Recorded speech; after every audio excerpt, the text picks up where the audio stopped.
Bonjour à tous et bienvenue sur Michoya. Donc c'est Michel et bienvenue dans cette nouvelle vidéo. Alors une vidéo de présentation d'un drone que je vais utiliser dans ma chaîne pour faire des plans aériens principalement en montagne et surtout au niveau des lacs de montagne et des Pyrénées. Ça c'est pour l'usage de ce drone. Alors niveau budget, si j'avais pas le budget pour acheter du haut de gamme style Parrot ou DJI, si j'avais eu le budget, j'aurais sans doute acheté un Bebop 2 Power. Mais le budget, je l'avais pas. En même temps, si j'avais su qu'ils allaient sortir en amphi, je me suis équipé au mois de mai, j'aurais peut-être attendu pour voir l'évolution des prix. Bon, ça s'est fait comme ça. Donc on va faire avec. Donc ce petit drone là que je vais vous présenter, c'est le Epson H501S. Alors cette vidéo, je la fais en toute modestie, je me suis équipé au mois de mai, j'ai pas beaucoup d'heures de vol, donc on va dire que je ne suis pas un spécialiste. Par contre, je compte faire des images de qualité avec ce drone, parce que je lui ai rajouté une nacelle, et c'est ce qui va faire l'objet de cette vidéo. Voir un petit peu la nacelle que je lui ai rajoutée. Je pense que ça pourrait être intéressant. Donc ne prenez pas la vidéo comme une vidéo de test. Hein. Vous avez vu le titre, hein, c'est une vidéo de présentation d'un drone. Mais à travers cette vidéo, quand même, on verra la petite amélioration que je lui ai apportée. Alors la vidéo, elle va se dérouler en deux étapes. Il y aura l'introduction, comme d'habitude. Dans l'introduction, je vais détailler le drone vite fait. Surtout insister sur les détails au niveau de la nacelle. À la fin, bon, je présenterai la nacelle. J'en avais parlé dans ma présentation de chaîne de cette nacelle, on va la détailler. Et par la suite, après, on fera un essai sur le terrain. L'essai sur le terrain se fera au niveau du Soum de Gobi. C'est un petit sommet sympa qu'on avait vu dans ma dernière vidéo de trail. C'est pas très loin de Lourdes, juste à côté du pic du Gers où je cours souvent. Donc un sommet pour faire un essai dans des conditions réelles, avec du dénivelé, avec deux optiques donc au niveau de cet essai. Un, voir l'autonomie, puisqu'il y aura un surpoids par rapport à la nacelle, et deux, voir s'il y a une réelle amélioration sur la qualité des images par rapport à la caméra d'origine. Bon, ça c'est pour la vidéo en entier. Donc pour l'intro, bon, ce drone, je vais vous le présenter. Alors je vais aller assez vite. Je pars du principe que les vidéos sur le Epson H500S, vous les avez pratiquement tous vues. Donc je vais partir du principe que vous êtes au courant et je vais essayer de faire le tour et d'insister sur les points qui me semblent le plus importants vis-à-vis de la nacelle. Alors le drone lui, par lui-même, il y a deux versions blanc et noir. Moi je l'ai pris en blanc avec les reflets dorés, je trouve que c'est plus esthétique. Bon, ça c'est un point de vue personnel. Au niveau de la caméra à l'avant là, elle filme en 1080p à 30 images par seconde, elle n'est pas stabilisée. Ça fait qu'il y a pas mal de secousses, et en plus il y a de l'effet gélo qui est dû vibration du moteur, donc ça pollue fortement la vidéo. Au niveau à l'arrière, vous avez un compartiment pour enfiler la batterie. Alors la batterie, à titre d'info, c'est une 2700 mAh en 7,4 volts, donc elle se met à l'intérieur, elle n'est pas intelligente cette batterie. Ce qui fait que quand le drone est à court de batterie, hein, quand la batterie est déchargée, au lieu de revenir en RTH, le drone carrément il va atterrir, c'est pas comme sur le haut de gamme. Après sur le côté là, vous avez une carte micro SD. Moi j'ai mis à ce niveau là, j'ai mis du 8 Go, je pense que c'est amplement suffisant. Même du 4 Go, on aurait pu mettre du 4 Go, la caméra ne capte pas le son et l'autonomie est de 20 minutes à peu près au niveau de la batterie, ce qui fait qu'avec du 4 Go, même, vous en auriez largement assez. Moi j'ai mis du 8 en classe 10. Voilà, ça c'est pour le drone. Au niveau du drone, vous avez 4 moteurs brushless. Et ce que je trouve bien, c'est que les hélices dessus, elles sont vissées. En fait, c'est auto-serrant. Alors ça vous évite le souci de vous dire... sur le terrain, vous avez le souci en moins de savoir que vous n'allez pas perdre d'hélices en cours de vol. Elles sont auto-serrantes. Bon, elles sont fixées à l'aide vous avez un petit outil qui fournissent avec pour pouvoir les démonter. Par exemple, ici, là, on a une hélice qui tourne dans le sens horaire. Donc le moteur tournera dans l'autre sens pour faire auto-serrage. Faut les visser à peine, c'est préconisé pour éviter que les moteurs ne se bloquent. Bon, ça c'est pour les hélices. Donc vous avez deux moteurs A, deux moteurs B. Les moteurs A, ils tournent dans un sens et le moteur B dans l'autre. Et les hélices sont fixées dans l'autre sens. Bon, ça c'est pour le principe. On a fait le tour du drone. Je ne m'attarde pas plus. Je suppose que vous êtes déjà au courant. Le plus important à mon niveau, moi, au niveau de la nacelle, c'est le poids. Alors ce drone, je l'ai pesé avec la batterie. Il fait 465 grammes. J'ai une balance digitale. Je suis un petit peu plus haut que dans le test d'helicomicro.com. Je le mentionne, je suis un petit peu plus haut, ils étaient à 453 grammes, le test ils l'ont fait en 2016. Moi je suis à 465 grammes, je le précise, tout en précisant aussi que j'ai les mêmes poids au niveau de la batterie, donc je pense que ma balance elle doit être bonne. Donc il y a un petit surcoût d'une douzaine de grammes au niveau du drone, bon c'est pas très important. À savoir que le drone comme ça la nacelle il fait 465 grammes. Ça c'est très important. Et le deuxième point assez important aussi, c'est au niveau de la batterie. Elle fait 20 minutes, elle permet 20 minutes d'autonomie. C'est le deuxième point qui sera assez important, de voir après avec la nacelle si l'autonomie est fortement diminuée. Après, au niveau de la nacelle que je lui ai rajouté, on a un surpoids de 165 grammes. C'est-à-dire que la nacelle elle fait un peu plus de 100 grammes, elle fait 102 grammes. Et la caméra que je lui ai rajoutée, là, elle fait un peu plus de 60 grammes, elle fait 63 grammes. Ça fait un rajout de 165 grammes et on passe à 630 grammes. Alors les poids, je ne vous les donne pas en fonction de la nouvelle loi, là, la limite des 800 grammes. Hein. Les poids, je les mentionne pour voir un petit peu si ça va jouer sur l'autonomie du drone. Bon, évidemment, cette limite-là de 800 grammes, hein, tout le monde est au courant. Elle va peut-être être abaissée, je pense, là, prochainement, parce qu'en ce moment il se tire la bourre sur le haut de gamme, mais mes propos ils se basent pas sur cette nouvelle loi là. Je vous donne les poids, c'est bien pour insister au niveau de l'autonomie du drone. Donc au niveau de la batterie on sera à 20 minutes, je pense que l'autonomie va quand même assez fortement diminuer, même si un surpoids de 165 grammes ça peut paraître beaucoup, par comparaison la batterie fait 114 grammes. Donc ça vous donne un point de comparaison. Je ne trouve pas que ça soit trop excessif. On verra ça sur le terrain. Donc ça c'est pour le drone. Deux points importants, donc l'autonomie et le poids. 630 grammes avec la nacelle. La nacelle, on va la détailler par la suite. Bon, après au niveau, je vais quand même parler de la radiocommande, même si vous êtes déjà au courant. Cette radiocommande, c'est assez important. Moi, je l'ai eu livrée avec une batterie LiPo à l'intérieur. Alors la batterie LiPo, là, à titre d'info, c'est du 1300, enfin, celle que j'ai eue, c'est du 1300 mAh pour 7,4 volts. Donc vous la chargez avec le chargeur d'origine. C'est assez important au niveau de ce compartiment avec une batterie LiPo. Ça va augmenter très fortement l'autonomie de la radiocommande. C'est-à-dire que normalement, bon, vous mettez 4 piles alcalines là, ou 4 piles rechargeables. Je conseille de mettre des piles rechargeables d'ailleurs au passage, parce que les piles alcalines, vous allez en passer pas mal si vous mettez que des piles alcalines. Donc au niveau de la batterie LiPo, moi j'ai vu là, bon je ne l'ai pas vu au début parce que j'avais qu'une seule batterie, par la suite je me suis équipé de 2 batteries supplémentaires, on dépasse l'heure de vol. Alors ça vous donne le souci en moins de vous dire, vous vous dites au moins que vous n'allez pas tomber en carafe au niveau de la radiocommande. Sachant que si vous avez une perte de signal, il y a un RTH qui est engagé, et bon, généralement quand il y a un RTH qui s'engage, quoi, c'est pas très bon, vaut mieux être maître de son destin, hein. Donc à ce niveau-là, vous n'avez plus de problème, vous n'avez pas de problème d'autonomie, et ça je trouve que c'est bien, au moins vous allez vous concentrer au niveau de la radiocommande, surtout sur le niveau de batterie du drone. On allumera la télécommande après, on regardera un petit peu l'écran pour voir ses niveaux. Je pense que c'est assez important parce que par rapport au haut de gamme, il n'y a pas de pourcentage. On y reviendra par la suite. Alors je la détaille vite fait, alors je vais aller assez vite, hein. Je suppose que vous êtes déjà au courant. Donc au milieu, vous avez le bouton marche arrêt, vers le haut, vous allez l'allumer, vers le bas, vous l'éteignez. Autour, là, vous avez 4 boutons de trim. Après, elle est fournie en mode 2 par défaut, moi je l'ai laissé, moi ça me va très bien. Donc la manette des gaz à gauche. Au niveau des sticks, vous avez 2 fonctions. Sur la gauche, là, vous avez le mode sans tête. Moi, ce mode, je ne m'en sers pas parce que je ne lui fais pas confiance. Et sur la droite, vous avez le mode Follow Me.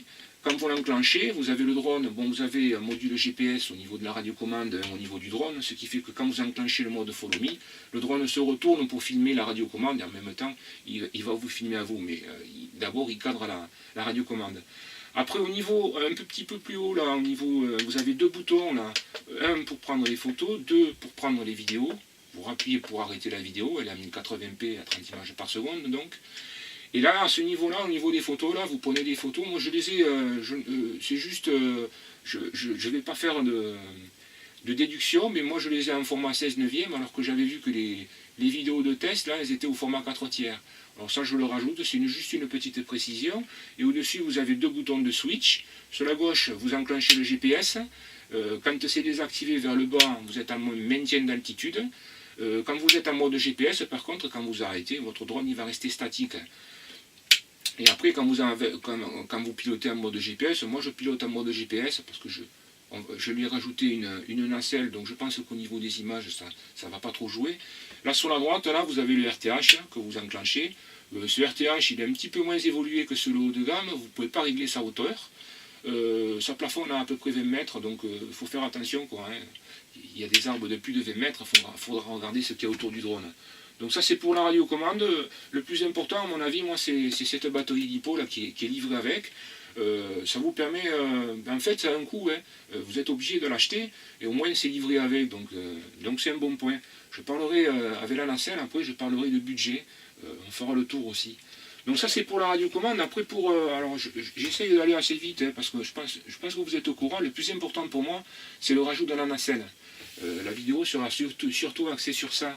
Alors après, là, pour allumer le drone, donc il y a une procédure, on allume d'abord la radiocommande, et après le drone. Parce que si vous allumez le drone en premier, comme il n'y a pas de connexion avec la radiocommande, ils disent qu'il y a... Enfin, moi je ne suis pas un spécialiste, comme j'ai dit, il y a un danger potentiel de flyaway, là, parce que j'ai compris. Donc il faut toujours allumer la radiocommande en premier, comme ça après, quand vous allumez votre drone, au moins le drone, il va se connecter directement, s'appeler directement avec la radiocommande. Et après, pour allumer le drone, vous n'avez pas de bouton de marche arrêt, donc vous êtes obligé de brancher la batterie. Alors il y a deux fiches bleues, la fiche blanche c'est pour recharger, hein. Donc vous branchez les 2 fiches bleues.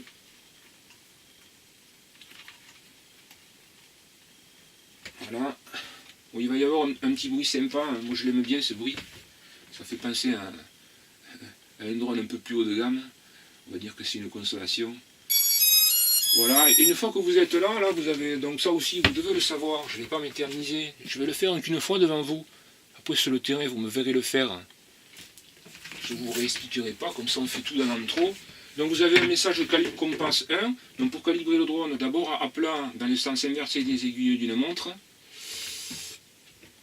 Après vous allez voir le message, bon là ça s'est effacé, il y aura calibre compass 2, ici.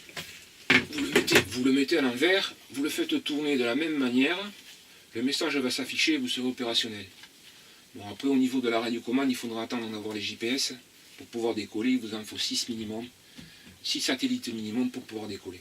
Donc voilà, là vous êtes au niveau, de la radiocommande. La radiocommande, je vous montre juste l'écran. Donc sur la droite, là, vous avez les données de vol. Vous savez la vitesse, l'altitude et la distance, c'est en mètres et la vitesse en mètres par seconde. Par contre, en haut, là, le plus important pour moi, au niveau de la nacelle, ça sera le niveau de batterie. Donc le niveau de batterie de la radiocommande, bon... c'est sécure, vous avez une batterie LiPo, vous allez dépasser l'heure, bon, il faudra quand même le regarder. Par contre, le plus important, là, ce sera le niveau de batterie du drone. Il faudra bien regarder, parce qu'avec la nacelle en plus ça risque de filer, il n'y a pas de pourcentage, donc il faudra bien le regarder. Je pense que de 20 minutes, on va facilement tomber à 10 minutes, à mon avis, mais ça, on fera l'essai sur le terrain. Je ne l'ai pas encore fait, cet essai, j'ai fait des vols que sans la nacelle. Et après en bas là vous avez les différents satellites là, donc vous avez le GPS du drone, le GPS de la radiocommande, sont aussi, je pense que ça peut être intéressant, dans le sens où vous avez au moins les coordonnées du GPS de votre drone, les coordonnées GPS de votre drone, donc si vous le perdez de vue à la limite, vous pourrez savoir où il est à peu près avec les coordonnées GPS. Bon là je ne m'étends pas plus, moi le plus important pour moi ça sera le niveau de batterie. Et après là à ce niveau là, je vous montre là, il y a une manip là pour rentrer dans les réglages. Donc vous baissez la manette des gaz, elle est en mode 2, vous appuyez sur l'autre stick pendant plus d'une seconde et là vous allez arriver dans un menu là. Alors je vous le montre, parce qu'il y a eu une petite amélioration là, par rapport à des vidéos de l'an dernier là, je pense à Vosges Modélisme par exemple, enfin, il y avait plein de vidéos, il y avait une ligne 7 reverse en haut, elle a disparu, c'était pour faire des inversions au niveau des commandes, hein, c'est pas pour changer de mode. Cette ligne elle a disparu, je pense qu'elle a dû Il y a dû y avoir un souci à ce niveau-là. Et puis après, là, au niveau des lignes, là, vous avez donc plusieurs lignes. Vous aurez les différentes fréquences, sachant que la radiocommande est en bibande, le signal vidéo il est en 5,8 GHz. Donc vous pourrez changer, mais en auto, c'est la radiocommande qui va se mettre sur la fréquence la plus appropriée. Après, vous avez possibilité soit de passer en manuel, complètement en manuel. Moi, je ne l'ai pas fait parce que je suis, comme je vous l'ai dit, je ne suis pas un spécialiste, je me suis équipé récemment, donc je préfère piloter normalement en mode de maintien d'altitude ou alors avec le GPS. Bon, si vous passez en manuel, il y a quand même un petit souci au niveau de la manette des gaz, c'est le retour de force. Si vous décollez, il faudra baisser le stick parce que sinon le drone il va décoller automatiquement. Et après, il y a une autre manip là, où on pourrait désactiver le GPS complètement. Ça permettrait de pouvoir décoller sans avoir les 6 satellites au niveau du drone. Moi, ça, je le conseillerais pas parce que si vous avez une perte de signal, votre drone, au lieu de revenir en RTH, vu que le GPS est désactivé, il va se poser. Donc, si vous êtes au-dessus d'un plan d'eau, ça va poser un souci. Et puis en bas, là, il y a une dernière ligne, là. Ici, ça vous montre les différents firmware. Alors je trouve que c'est assez intéressant, les différents firmware. Au moins vous savez les firmware que vous avez, étant donné qu'ils ne se mettent pas à jour automatiquement. Donc il faut le faire sur Internet. Et moi je pense que c'est un danger. Au moins vous savez les firmware que vous avez. Et d'ailleurs là, il y en a 2 pour la radiocommande et 3 pour le drone. Au niveau du drone, il y en a un pour la caméra. Je pense qu'à ce niveau-là, il y a dû y avoir comment dirais-je, une amélioration qui me permet d'avoir des photos en 16 neuvième. Et en haut du menu, tout à fait en haut, là, vous avez une autre ligne, là. On va y rentrer dedans parce que je pense aussi c'est intéressant vis-à-vis de l'autonomie. Vous pouvez changer la puissance. Soit vous êtes à 100%, soit vous êtes à 60%. En mode expert, vous êtes à 100%. Et après, vous pouvez passer en mode normal à 60%. Donc moi je l'ai laissé en mode expert, on verra pour si ça joue sur l'autonomie, on verra ça. Je pense pas, de toute façon je suis en montagne, j'ai besoin d'avoir de la puissance, donc je pense que je vais le laisser à 100%. Bon, ça c'était pour le tour de la radiocommande, donc moi je m'axe surtout sur la nacelle, hein. La vidéo elle va tourner autour de ça, hein. C'est pas une vidéo de test du drone, hein. Les vidéos de test elles ont déjà été faites. Je voulais juste faire une petite vidéo pour préciser un peu ce contexte. Donc après, quand vous avez fini votre vol, c'est inversé. Donc vous allez éteindre votre drone d'abord. Une fois que vous l'avez éteint, vous éteignez la radiocommande. Voilà. Donc ça c'est pour le drone, on a fait le tour vite fait. Je vous ai juste montré vis-à-vis de la nacelle. On va rentrer dans le vif du sujet. On va parler de la nacelle. Alors cette nacelle, j'en avais parlé dans ma présentation de chaîne déjà. Alors déjà la nacelle, là. Alors la nacelle, c'est pas une nacelle, comment dirais-je, c'est pas une nacelle bricolée, hein, c'est pas une nacelle qui est compatible avec plusieurs drones. D'ailleurs vous le voyez, hein, elle est aux couleurs du drone, elle existe en 2 versions, blanc et noir. C'est une nacelle qui est prévue pour le drone, le Upsan H501S. Donc là à ce niveau-là, il n'y aura pas de problème. Cette nacelle, elle vaut une vingtaine d'euros. D'habitude, moi je me fournis sur Amazon. Bon là je l'ai pas trouvé sur Amazon, je l'ai trouvé sur Cdiscount. Quand je l'ai commandé d'ailleurs, il n'y en avait pas beaucoup en stock. Donc elle vaut 20 euros, elle arrive dans un petit paquet qui fait un petit peu léger. Bon ça fait 100 grammes, la nacelle elle fait 100 grammes sans la caméra. Comment dirais-je, la batterie du drone elle est plus lourde, donc ça vous donne une comparaison. Ça fait un petit peu léger. Bon, dedans, il y a tout ce qu'il faut, hein. Il y a plein de vis, il y a plein de caoutchouc. Là, à ce niveau-là, il n'y a pas de problème. Par contre, bon, ça fait un petit peu léger. Là, je vous montre. Donc, il n'y a pas de secret, hein. Made in China. Même temps, tous les drones sont fabriqués en Chine, même les drones Parrot. Donc, à ce niveau-là, c'est pas étonnant. Mais bon, ça fait un petit peu léger. 20 euros. Bon, moi, je donne mon avis. Hein, je suis objectif. Ça n'a pas l'air très solide. En même temps, si vous ne crachez pas le drone, il n'y aura pas de problème. La nacelle, elle n'est pas stabilisée 3 axes, elle est amortie sur caoutchouc, ça aussi il faut le préciser. J'espère que ça va réduire les vibrations et notamment l'effet gélo, ça on le verra sur le terrain. Après au niveau de cette nacelle là, on parlera de la fixation après, il y a possibilité de fixer une petite caméra. Alors cette petite caméra là, j'ai pas mis une GoPro, j'ai mis une copie de GoPro. Je suppose que la plupart des gens ils en ont, hein, des petites caméras comme ça chez eux, des copies de GoPro ils en ont. Hein. Bon, celle-là elle est un petit peu améliorée, on va en parler après. Donc à la limite, on ne prend pas trop de risques quoi. Hein. Vous avez juste le prix d'un nacelle 20 euros. Si ça ne fait pas l'affaire sur le terrain, ben, vous avez perdu 20 euros au pire. La caméra, vous pouvez vous en servir autrement. Si vous achetez un lot de batteries supplémentaires, vous allez vous en servir pour le drone. Donc au pire, on en est de 20 euros là. Le risque potentiel là, c'est uniquement un billet de 20 euros. Bon, on verra ça. Donc la petite caméra, là, j'en avais parlé dans ma présentation de chaîne, c'est du VTIN, c'est du VTSync. Bon, elle est un petit peu améliorée. Alors elle a trois caractéristiques principales au niveau de la caméra. Il y a trois caractéristiques principales. La première, vous avez plusieurs résolutions. Alors le capteur, c'est un capteur Sony IMX 117, 20 mégapixels. Petit trait d'info, c'est le même capteur que la GoPro Hero 3. Et elle filme en plusieurs résolutions. Alors elle va filmer en 4K à 24 images par seconde max, en 2K à 30 images par seconde max, à 1080p 60 images seconde et en 720p 120 images par seconde. Bon, déjà là à ce niveau-là, bon, c'est du MP4. Vous avez plusieurs résolutions, là c'est déjà pas mal. Les 24 images par seconde pour la 4K, l'Ultra HD, là, ça peut paraître peu. Moi ça ne me dérange pas. Parce que la 4K, personne ne va s'en servir. La 4K, c'est un argument marketing. Les fichiers, ils sont hyper volumineux. Pour les manipuler sur un PC, ça va être compliqué. Pour moi, la 4K, ça fera l'affaire uniquement, comment dirais-je, manipuler des fichiers aussi volumineux, ça sera utile seulement pour un pro. Hein. Il y aura guère qu'un pro qui pourra se servir dans la 4K. Enfin, ça c'est mon avis.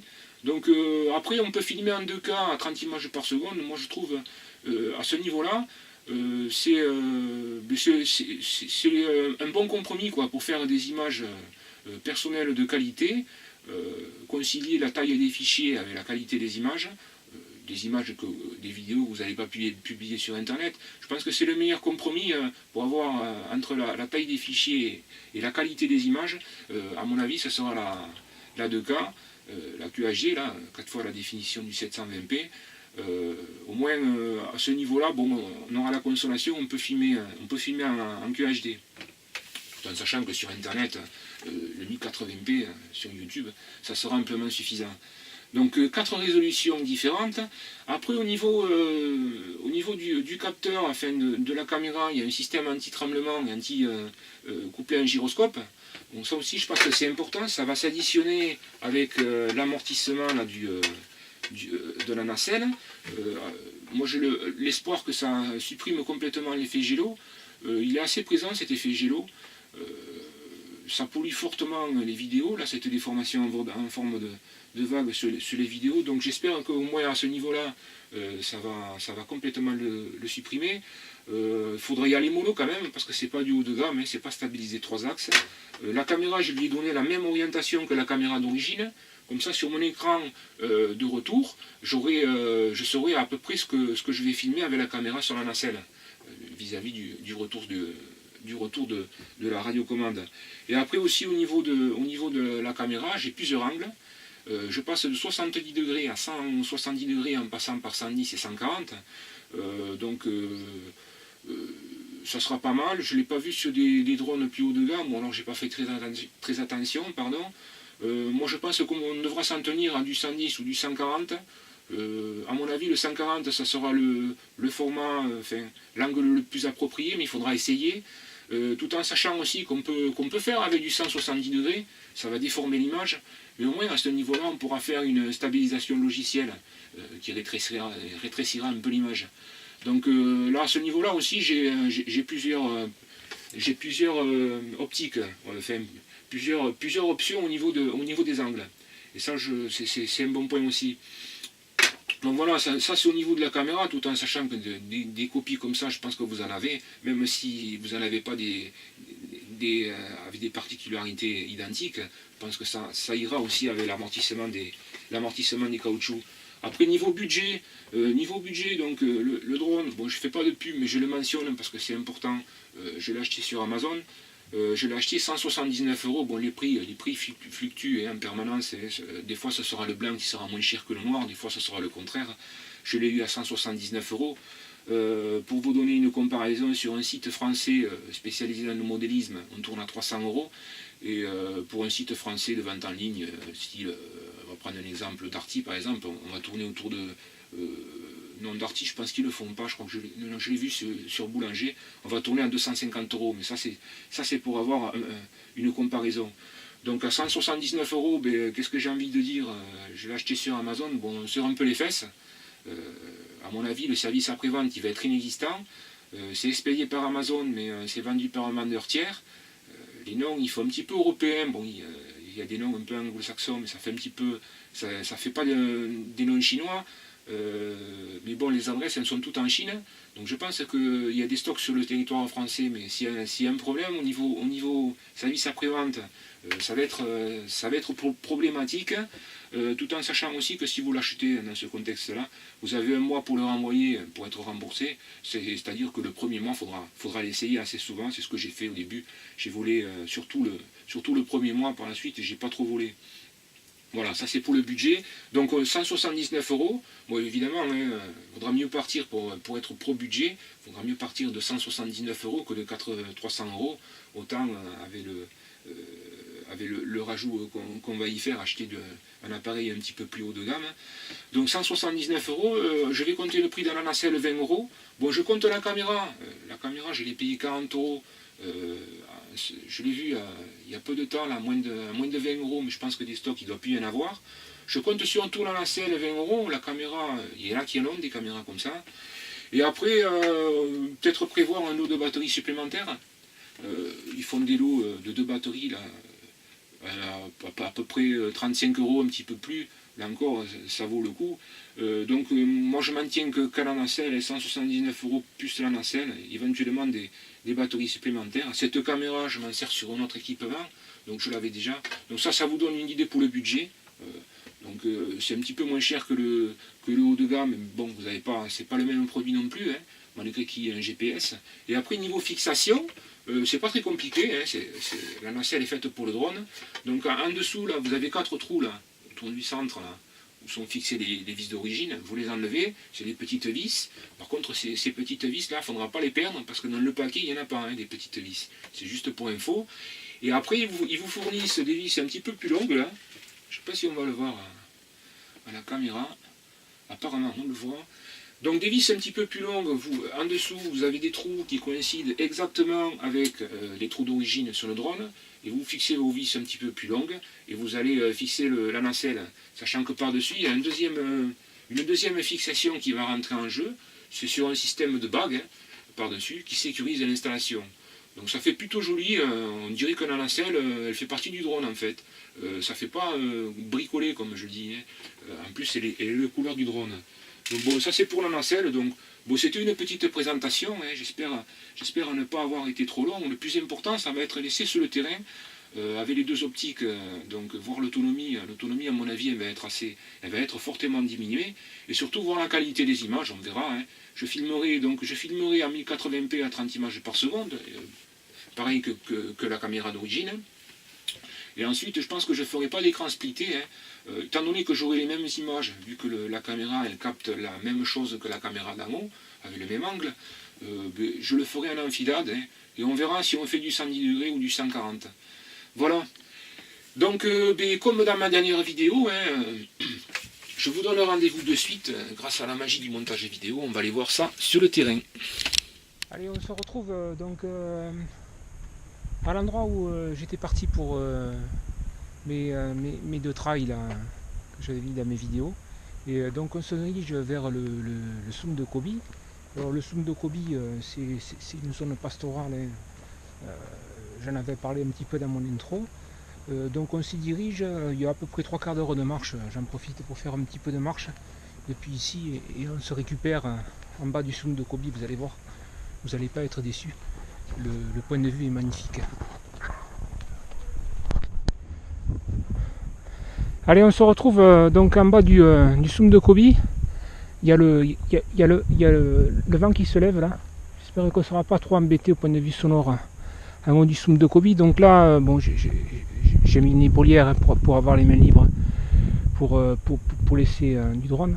Donc bienvenue dans mon jardin, bienvenue au paradis.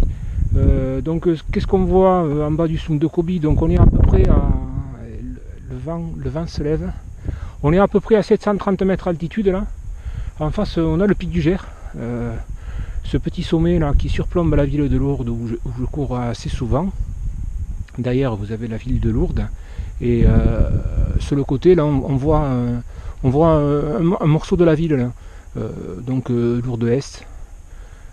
Après sur le sud là on a les Pyrénées hein, en avant-plan le piémont pyrénéen et derrière les sommets pyrénéens. Et donc on va monter sur ce Soum de Kobi, ça va nous faire une petite balade, hein. Moi je vous l'ai dit, hein, je ne fais pas une vidéo de test, hein. On fait une de présentation du drone, donc on va se faire une petite balade. Donc on est à 730 mètres, le sommet est à 830 et donc on a à peu près 300 mètres de distance entre ici et le sommet, et en altitude on aura 100 mètres de dénivelé, ça qui nous fait à peu près du 30% de pente. On va se reprendre un petit peu plus haut, une petite zone pastorale, vous avez plein de bêtes. Bon, ils me connaissent les bêtes, il n'y aura pas de problème. Je fais 2 sorties par semaine ici en courant, donc il n'y a pas de problème. Je vais passer quand même pas trop près. Donc des vaches, des chevaux, des brebis aussi. Il y a un cheval un petit peu plus loin, ils sont mélangés, ils s'entendent bien. Et là on arrive pratiquement au sommet là. Bon, c'est beau hein. Bienvenue dans mon jardin, je ne parlerai pas de spot. Hein. Je vous l'ai dit. Hein. Je ne suis pas un spécialiste des drones. Mais il y a de quoi se ressourcer quand même. Hein. Allez voir ça. Il y a quelques nuages au niveau des Pyrénées. Quelques nuages, mais c'est magnifique. Allez voir. Alors on voit contrairement à ma dernière vidéo, on voit le pic du Midi de Bigorre, mais malheureusement, avec la GoPro, on ne le verra pas, je vais vous montrer ça. C'est très beau. Donc des chevaux aussi. Hein. Là on arrive au sommet. Il n'y a pas trop de vent, j'étais un petit peu inquiet. Il n'y a pas trop de vent, j'ai prévu une caméra ventrale avec une coque entrouverte, étanche entrouverte, au cas où il y aurait beaucoup de vent. Donc voilà, donc on est en face là, donc on a donc au sud hein, les Pyrénées. C'est très beau, il y a quelques nuages comme je disais. Et en face là on a le plus haut sommet, là on l'avait vu dans mon dernier trail, c'est le massif du Montaigu. Là je sens une légère brise.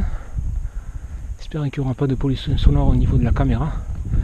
Donc le massif du Montaigu là, avec la pointe là, le pic du Montaigu, et en arrière là, derrière ce massif là, on observe le pic du Midi de Bigorre, qui est magnifique, hein.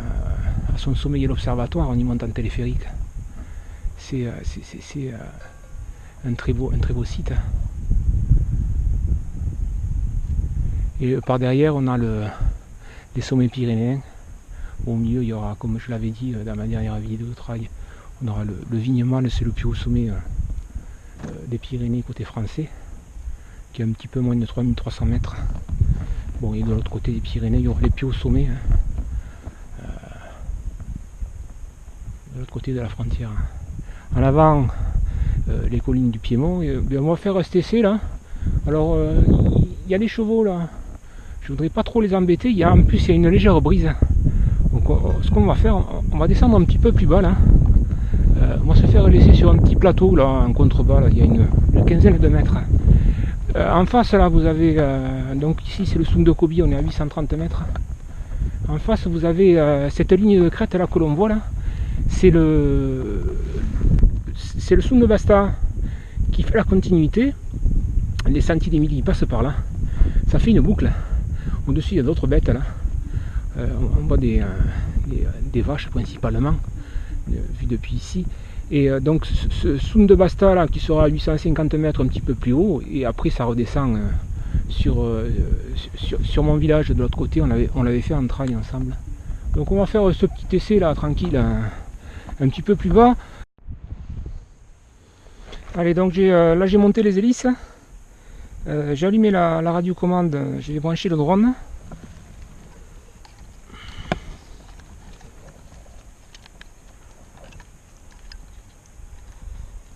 Là.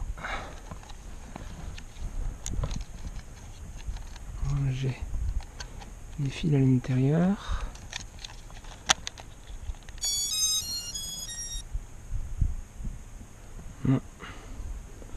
Donc il y a une recherche de GPS qui est en cours là.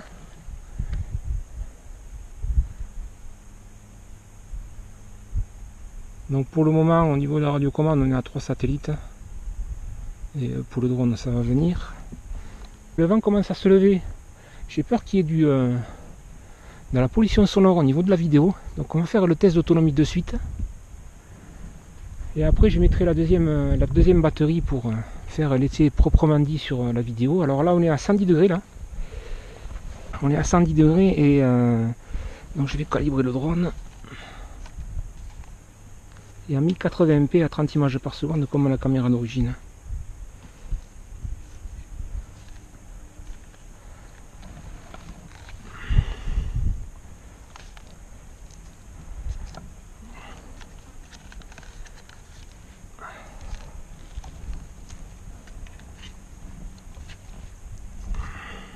Voilà, ça s'est effacé, donc là il est calibré.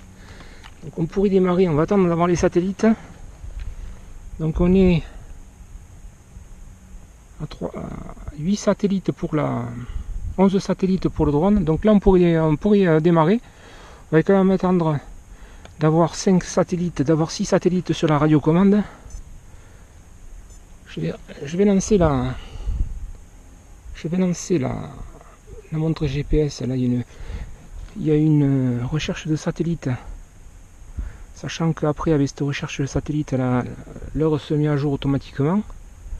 Donc on aura en plus du chronomètre, on aura l'heure exacte et le jour. Allez, on est à 11, donc sur les deux là. Hein. On est à 11 satellites au niveau de la radiocommande et 11 satellites au niveau du drone, donc ça devrait le faire. Je vais passer en mode GPS directement. Là on va décoller. Donc j'ai la caméra de la nacelle qui filme là. J'actionne pas la caméra de la radiocommande pour l'autonomie, hein, pour voir exactement combien on va avoir d'autonomie sans avoir à enclencher la radiocommande d'origine. On aura juste les images dans la nacelle et comme ça on aura le temps exact sur l'autonomie. Allez, je lance les moteurs. Voilà, on va lancer le chrono et on va se mettre sur l'heure aussi en même temps. Donc il est 15h53, 16 septembre, donc l'heure s'est mise à jour automatiquement. Donc là il n'y aura pas de tricherie. Et donc on décolle. Donc je suis en mode GPS. Hein.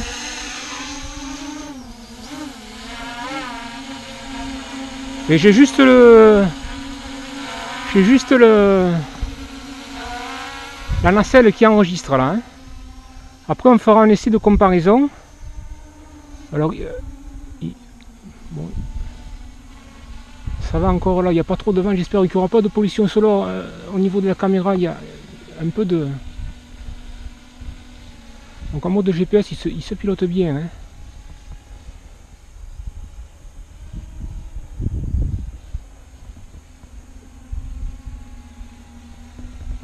Il va un petit peu moins vite que ça en nacelle quand même. Je suis un petit peu surpris. Apparemment la nacelle c'est un fort surcoût de... Il y a un fort surcoût de poids au niveau de la nacelle.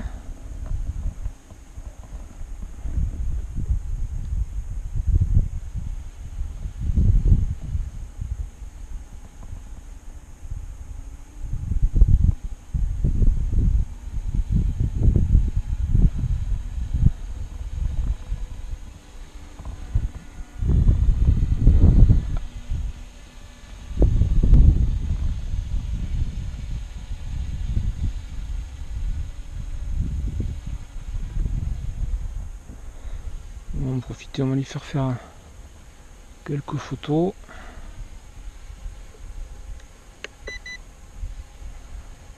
On les aura. On va faire un petit panorama là sur les Pyrénées.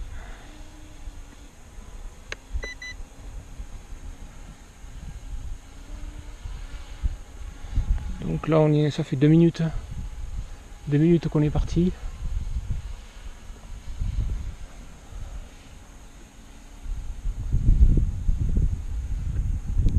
On est à 30 mètres d'altitude pour 80 mètres de distance.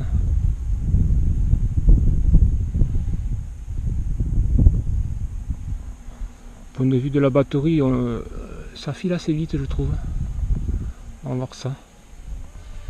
Bon, tant que la barre reste au vert, ça va aller.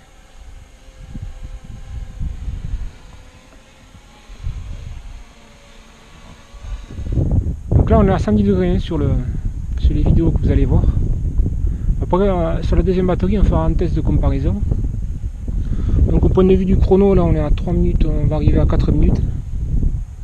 Sachant que sans nacelle on a à peu près 20 minutes d'autonomie. Bon, c'est pas du stabilisé 3 axes, hein. Ça fait que dès que j'arrête, il y a des à-coups.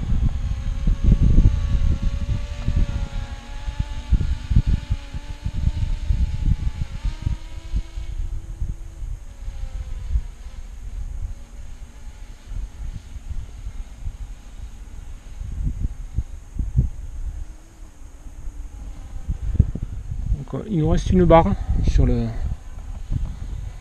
la radiocommande. On va lui faire un follow me quand même, donc on est là.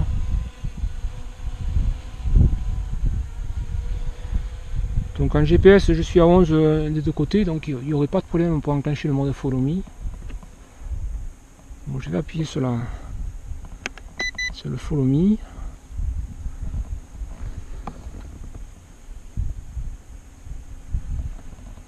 Alors là il me cadre apparemment. Je vais essayer de bouger pour voir. Donc il bouge. Voilà. Donc le follow me, on va voir ce que ça donne avec la caméra dans la nacelle.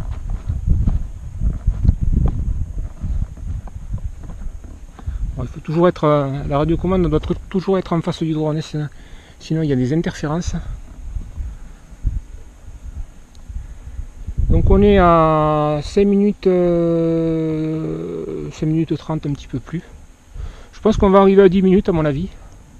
Au niveau de l'essai. Il y a un petit peu plus de vent là encore là en ce moment là. Bon, je le fais baisser un petit peu.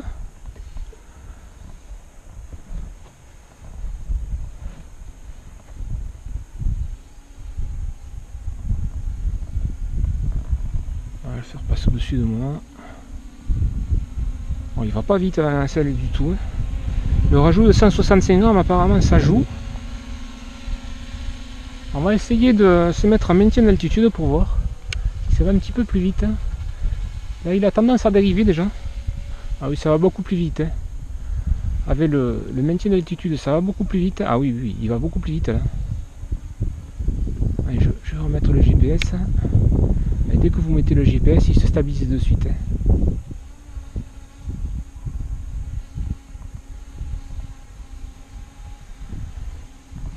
Là, on arrive la barre de la radiocommande là, au niveau de la batterie de la radiocommande. Bon, évidemment, c'est sécure, au niveau de la radiocommande, c'est sécure. On est toujours à plein niveau, à plus d'une heure d'autonomie. Au niveau du drone, par contre, à la batterie, là, je suis toujours au vert, mais les barres se sont vidées. Il n'y a pas de pourcentage, malheureusement, comme je l'avais dit. Donc, ce qu'on va faire.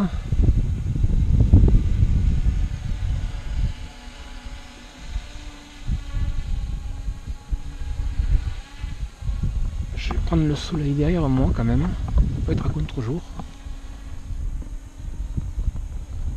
On va le faire revenir. Il va y avoir pas mal de secousses là. Je commence à clignoter en rouge, rouge et vert. Au niveau du chrono, là il y a du vent. Je pense qu'au niveau de la caméra, là, ça va. On va se le faire descendre. Voilà. Là, on va attendre tranquillement. On va attendre tranquillement qu'il se pose. Donc on est à 8 minutes. Donc on est au rouge là. On est à 8,30. On va lui faire une petite rotation.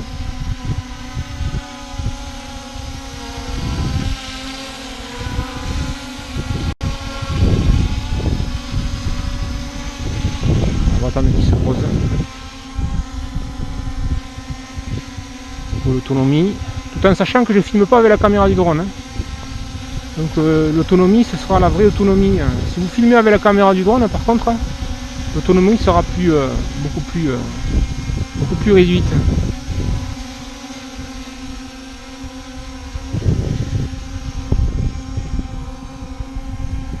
Toujours 11 satellites pour les deux. Donc on le voit hein, au niveau de la batterie de la radiocommande, elle est à plein niveau. Donc c'est sécure à ce niveau là. La batterie du drone elle est au rouge. Le drone continue à voler. Là on est à 9. On va arriver à 10 minutes je pense. On va dépasser les 10 minutes. Sachant que quand la batterie sera vide, il va se poser.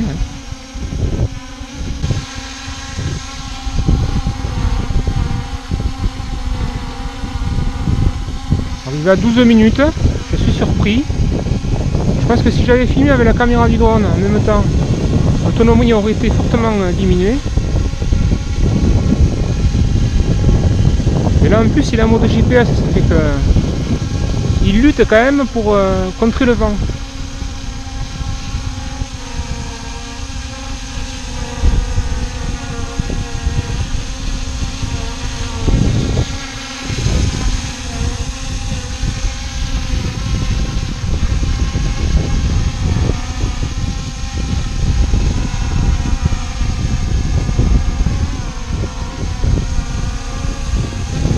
Là, il va pas tarder à se poser. J'essaye de le faire remonter pour voir.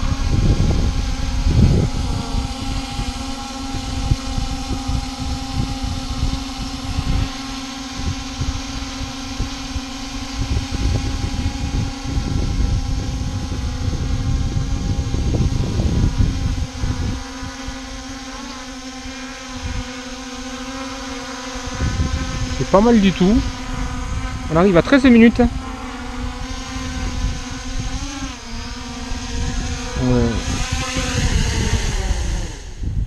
Allez, 13 minutes 8 secondes. Je vous montre l'heure. Pas de tricherie.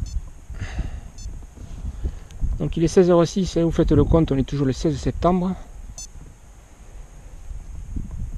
Donc voilà, on va arrêter le chrono.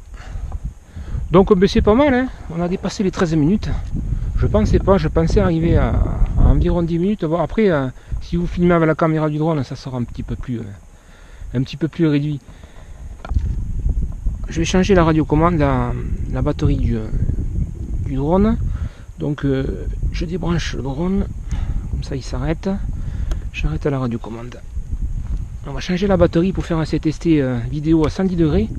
Et par la suite, après, on fera un deuxième essai vidéo à 140 degrés. Allez, on se reprend, je fais le calibrage, on se reprend de suite. Allez, on se reprend, donc on va faire le test vidéo. Là j'ai changé la batterie, j'ai mis les batteries que j'avais achetées supplémentaires. Donc on a fait le test d'autonomie, maintenant on va voir au niveau de la vidéo, c'est une amélioration par rapport à la caméra du drone.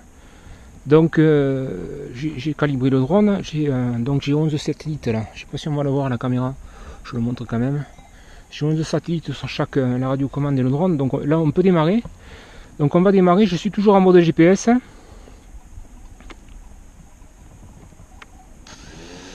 On démarre, je mets la vidéo en route. Et la vidéo La vidéo au niveau de la nacelle, je l'ai déjà lancée. Donc j'ai deux vidéos qui filment là. Donc on va démarrer. Faire cet essai au niveau... Bon, c'est pas stabilisé 3 axes, donc il faut y aller mollo. Hein. Sachant qu'au niveau... au niveau de la vidéo, je vais pas faire de... C'est des vidéos brutes, hein. Je ferai pas de montage, hein, au niveau des vidéos. Hein. C'est bien pour voir la différence de vidéos entre les deux.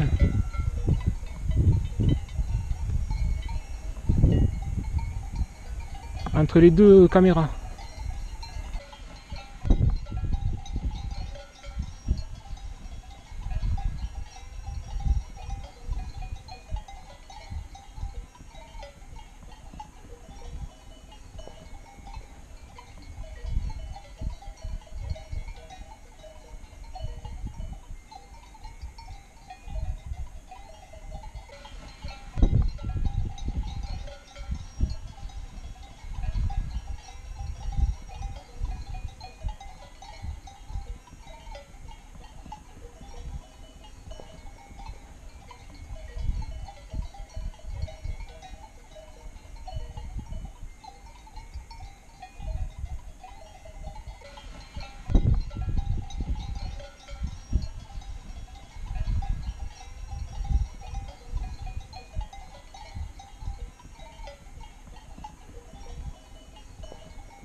Voilà, mais c'est la fin de l'essai. Hein.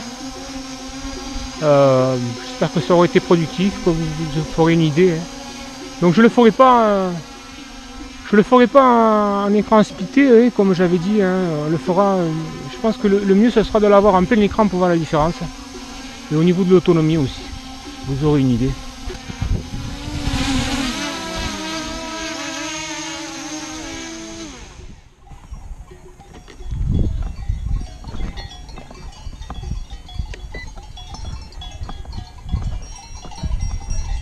Je quitte ce petit coin de paradis là, avec toutes ces bêtes là. C'est magnifique, hein. Entre les brebis, les chevaux et les vaches.